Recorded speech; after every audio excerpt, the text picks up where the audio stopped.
Hey everyone, and welcome. Today we're going to pull back the curtain on something that's, well, it's changing everything. We're going to break down the recipe for a modern AI, step by step, to show you how these things go from a completely blank slate to a brilliant conversationalist. So let's just dive right in. You probably use these things constantly. Chatbots, coding buddies, you name it. And they just seem to get it. But have you ever stopped to wonder how a machine actually goes from knowing nothing to understanding language, logic, and even jokes? That's the big question we're going to tackle together today. The best way to think about this whole process is kind of like educating a person. It really happens in three big stages. First, you've got pre-training. This is like sending the AI to the world's biggest, most insane library to just read everything. Then you've got fine-tuning, which is like sending it to trade school to learn a specific job, in our case, how to be a helpful assistant. And finally, there's preference tuning. Think of this as a finishing school for manners and safety. Okay, so let's start at the very beginning. Stage 1, pre-training. This is where the AI builds its entire foundation of knowledge about the world by, and I mean this pretty literally, reading a giant chunk of the internet. Now, the goal here isn't to create a chatbot. Not yet. The point is to build what's called a base model, and this model has one job and one job only: to soak up all the patterns of human language, grammar, facts, the way we reason, all those countless invisible threads that connect words and ideas. So how does it actually learn all this stuff? Well, it's through a really simple but incredibly powerful game. Just predict the next word. Or more accurately, the next token, which can be a word or even just part of a word. The model gets a piece of a sentence, like, a cute teddy bear is, and it has to guess what comes next. And it does this billions, no, trillions of times, tweaking itself a tiny bit with every single guess to get better. It's this simple game played at an absolutely unimaginable scale that teaches it language. And when I say scale, I really, really mean it. A model like Meta's Llama 3 was trained on 15 trillion tokens. That's not just words, it's pieces of words, punctuation, bits of code. It's a number that's almost impossible to wrap your head around. It's like reading millions and millions of books every single day for years on end. Okay, so that brings us to stage 2, fine-tuning. Our base model is now incredibly knowledgeable, right? It's like a walking encyclopedia. But it's not actually very useful yet. It knows tons of facts, but it has no idea how to be a helpful assistant. It's time to teach it a job. See, if you were to ask a base model a question, it might just continue your sentence, like it's just finishing a paragraph from some random book it read.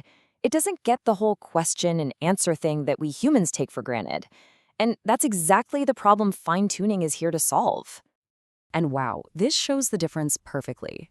On the left, the pre-trained model just dumps facts on you, like an encyclopedia entry. But look at the fine-tuned model on the right. It gets what you're asking, gives you a straight answer, no, and then even offers helpful advice. It's a totally different ballgame. So how does this magic happen? It's a process called Supervised Fine-Tuning, or SFT for short. And this is where humans really come into the picture. We create this amazing, high-quality data set with thousands of examples, basically showing the model exactly how to respond. Each example is a simple pair. Here's a prompt, and here's the perfect, helpful response we want you to aim for. But of course, there's a catch. Fine-tuning one of these massive models with billions of parameters is incredibly expensive. It takes a ridiculous amount of computing power, which for a long time put it way out of reach for most researchers and developers. So the big question became, how do we make this cheaper? And the answer is this really clever technique called LoRA. Instead of trying to retrain the entire gigantic model, LoRA is way smarter. It freezes all the original parts and then just adds these tiny little new modules that are trainable. We only have to train these small new bits, which is dramatically cheaper and faster.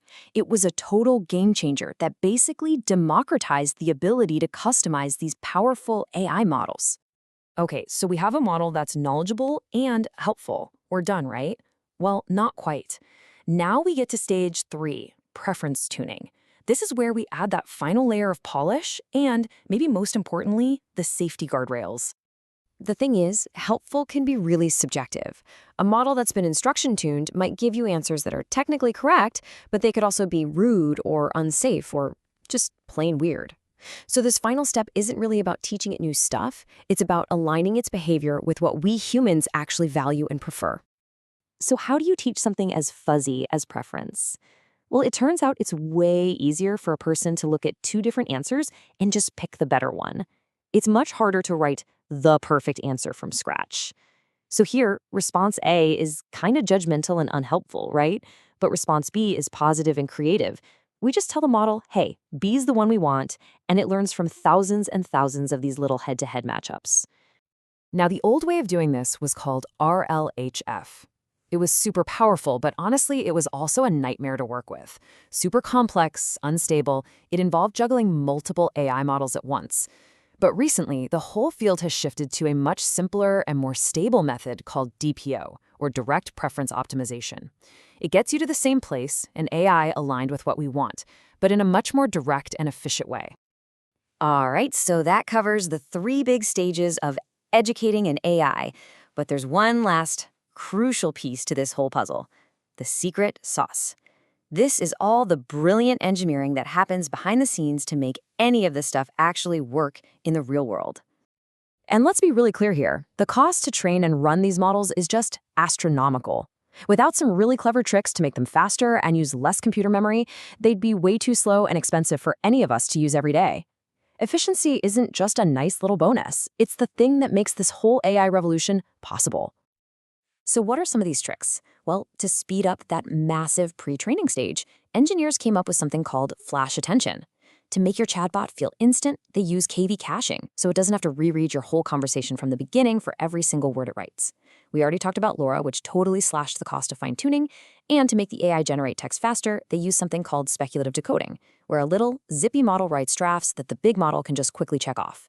Each one of these is a critical piece of the puzzle. So there you have it. That's the recipe for a modern AI. You start with a massive dose of pre-training for knowledge, you add a careful round of fine-tuning to make it helpful, and then you add a final layer of preference tuning to make it polite and safe. And it's all held together by some brilliant engineering. We've taught these models so much already. So the real question now is, what's the next most important thing we should teach them?